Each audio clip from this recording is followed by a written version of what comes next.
안녕하세요. 머니글라이딩 TV입니다. 많은 분들이 알고 계신 것처럼 최근 미국의 급격한 기준금리 인상으로 인해서 우리나라 금리도 연쇄적으로 오르고 있는데요. 이에 따라 시중은행들의 예금 금리 인상도 계속되고 있습니다.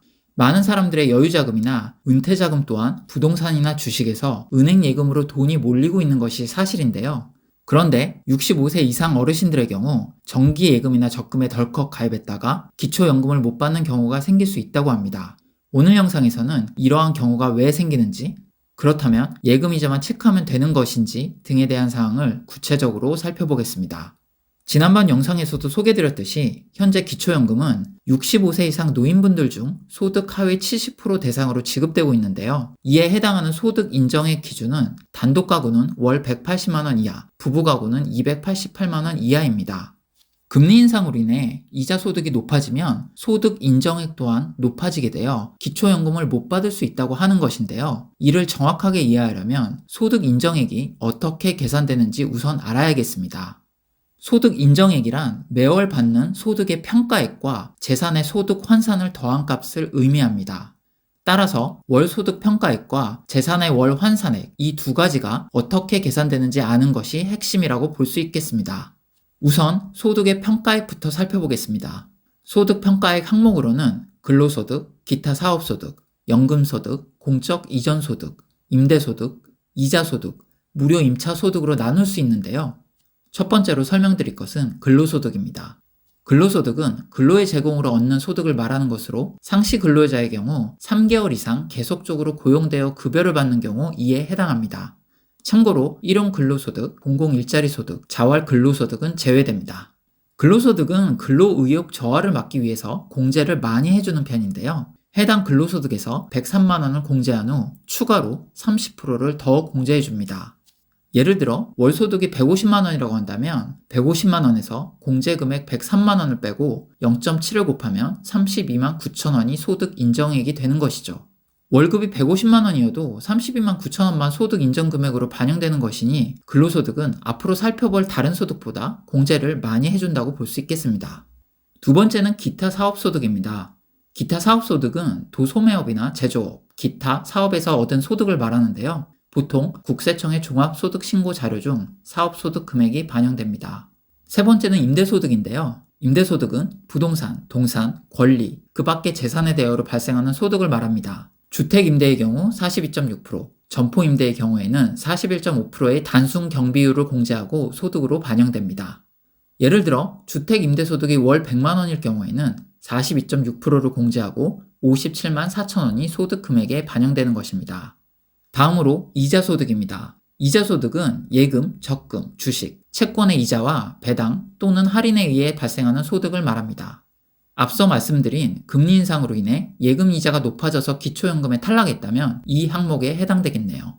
이자소득은 월 최대 4만 원을 공제한 후 소득 인정액으로 반영합니다.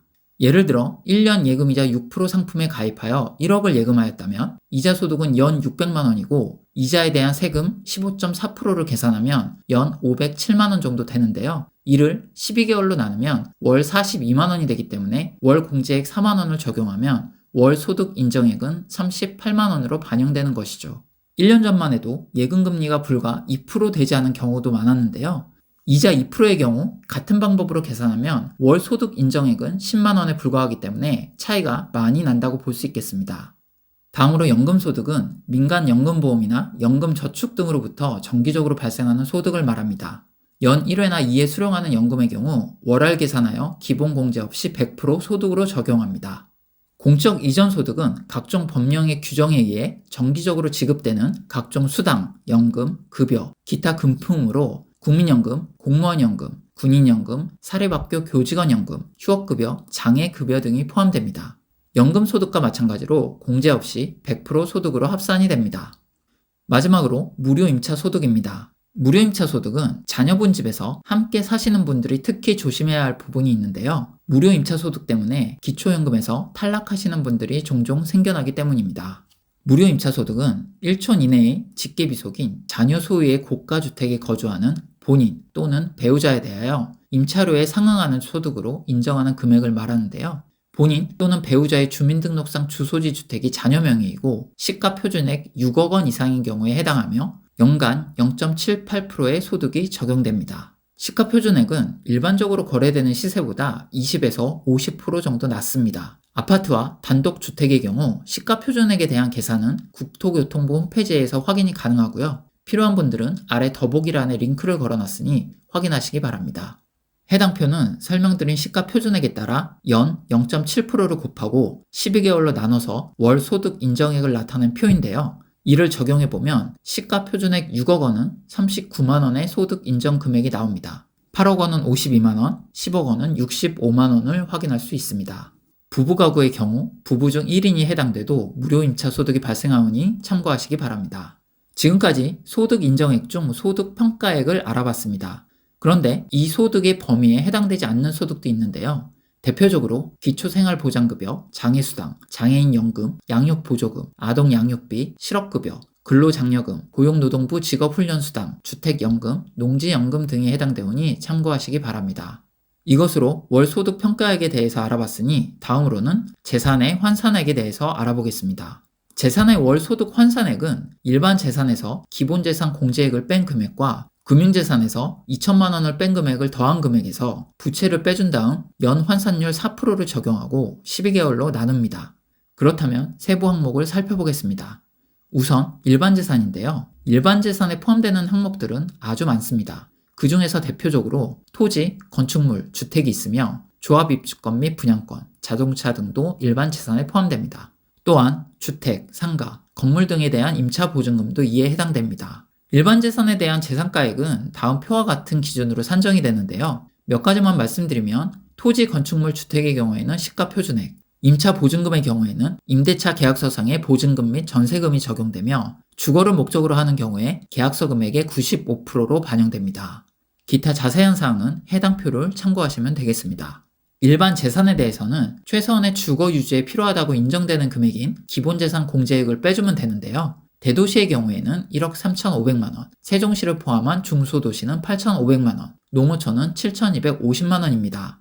다음은 금융재산입니다. 금융재산은 현금 또는 수표, 주식, 예금, 적금, 보험 및 수익증권 등이 포함됩니다. 보통예금이나 저축예금, 자유저축예금 등은 3개월 이내 평균 잔액으로 계산되며 정기예금, 정기적금, 정기저축 등 저축성 예금은 잔액 또는 총 납입액으로 산정됩니다. 보험증권은 해약하는 경우 지급받게 될 환급금 또는 최근 1년 이내에 지급된 보험금이 반영이 되는데요. 보험은 생명보험뿐만 아니라 화재보험, 상해보험, 질병보험까지 범위가 매우 넓으니 유의하셔야 합니다. 금융재산의 공제 기준은 가구당 2천만 원입니다. 마지막으로 부채인데요. 부채는 금융권 및 공공기관 대출금, 3개월 이상 연체한 50만 원 이상의 신용카드 금액, 임대보증금과 주택연금, 농지연금 등이 있습니다. 참고로 마이너스 대출이나 카드론 등은 인정되지 않습니다. 임대보증금에 대해서는 주택 등 시가 표준액의 50% 범위 내에서 부채로 인정되며 여러 채 보유한 경우 한 채에 한해서만 인정이 됩니다. 또한 주택연금과 농지연금 수령액은 재산담보부 금융부채의 성격을 지니고 있으므로 소득에는 반영되지 않고 부채로만 잡히기 때문에 해당되시는 분들에게는 아주 좋은 꿀팁이 될 수 있겠네요. 참고로 재산에는 고급 승용차와 고급 회원권도 포함되는데요. 이와 같은 경우에는 월 환산액 없이 그대로 해당 금액을 적용하기 때문에 이 두 가지 중 한 가지라도 해당된다면 기초연금 대상에서 제외된다고 보시면 되겠습니다. 고급 승용차의 경우에는 배기량 3000cc 이상 또는 차량 가액이 4천만 원 이상 경우를 말하는데요. 단 차량이 10년 이상이거나 생업용 자동차는 예외가 인정됩니다. 또한 고급 회원권은 콘도, 골프, 승마, 요트 등의 회원권을 의미합니다. 이상으로 재산의 환산액 기준 또한 알아봤습니다. 이처럼 재산이 많으면 기초연금에서 탈락 가능성이 높기 때문에 재산 증빙을 축소하기 위해 자녀에게 미리 증여를 하는 경우가 많은데요. 2011년 7월 이후부터는 재산을 증여하거나 자선 목적으로 종교단체에 기부를 해도 재산으로 간주됩니다. 증여자산은 기간에 따른 자연적 소비 금액을 제외 후 계산하는데요. 이 자연적 소비는 기본적인 생활 유지를 위해 사용한 것으로 간주하는 금액입니다. 2022년 기준으로 배우자가 없는 노인 가구는 월 210만 원, 배우자가 있는 노인 가구의 경우에는 월 250만 원 정도입니다. 만약 2022년에 3억 원짜리 집을 자녀에게 증여할 경우 자연적 소비 금액 월 250만 원을 반영한다 하더라도 10년 정도 시간이 흘러야 본인 재산에서 완전히 제외된다는 것이죠. 때문에 앞으로 자녀에게 증여 계획이 있다면 급하게 증여하는 것은 의미가 없으니 미리 증여를 해놓는 것이 좋겠습니다. 이렇게 대략적으로 기초연금의 소득 인정 산정 방식에 대해 살펴보았습니다. 정리하자면 기초연금 대상자가 되려면 소득 인정액이 단독 가구의 경우 180만 원 이하, 부부 가구의 경우 288만 원 이하인데 소득 인정액은 월 소득 평가액에 재산의 월 환산액을 더한 값이죠. 월 소득 평가액에 해당하는 항목은 앞서 설명드린 것처럼 근로소득을 포함하여 7가지가 있고 재산 항목은 일반 재산, 금융재산 합계해서 부채를 뺀 금액으로 계산합니다. 따라서 소득과 재산은 작을수록 부채는 클수록 더 유리합니다. 앞서 세부적으로 설명드린 월소득과 재산 항목을 정리하면 해당 표와 같습니다.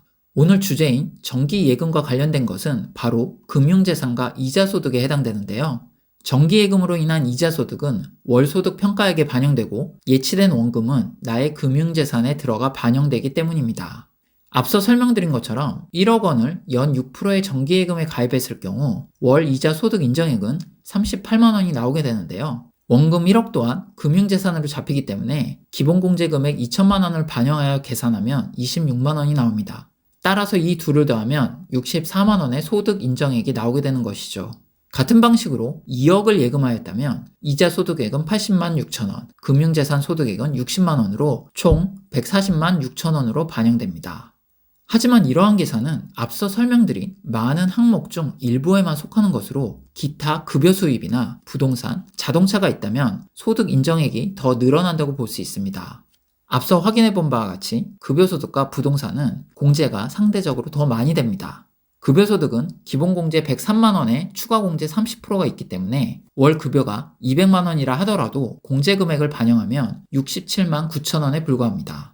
또한 경기도권에 2억 원의 부동산을 가지고 있더라도 시가 표준액은 1억 3천만 원 정도이기 때문에 공제금액 8,500만 원을 적용하면 15만 원이 반영되는 것이죠.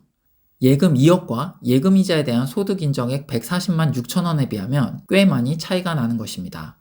이렇게 금융재산은 상대적으로 공제금액이 적어서 소득 인정액 금액이 큰 편이고 이로 인해 기초연금에 탈락되는 경우가 최근에 많이 발생하고 있는 것으로 보입니다. 따라서 예금이나 적금을 생각하고 계신 분들이라면 자신의 재산 상황에 맞게 각별히 신경 써야 할 것으로 보입니다. 금융재산이라 하면 월급 등의 수입을 한 푼 두 푼 모은 분들이 대부분일 텐데 이렇게 고생해서 저축한 돈을 이용하여 안전하게 이자를 받으려 했다가 이로 인해 기초연금에서 탈락하면 억울한 일이니까요. 정확한 확인을 위해 담당 공무원에게 문의하셔서 자세하게 알아보실 때 오늘 설명한 내용을 대략적으로라도 알고 계시면 도움이 많이 되실 겁니다. 이번 영상은 여기까지입니다. 도움이 되셨다면 구독과 좋아요 부탁드리겠습니다.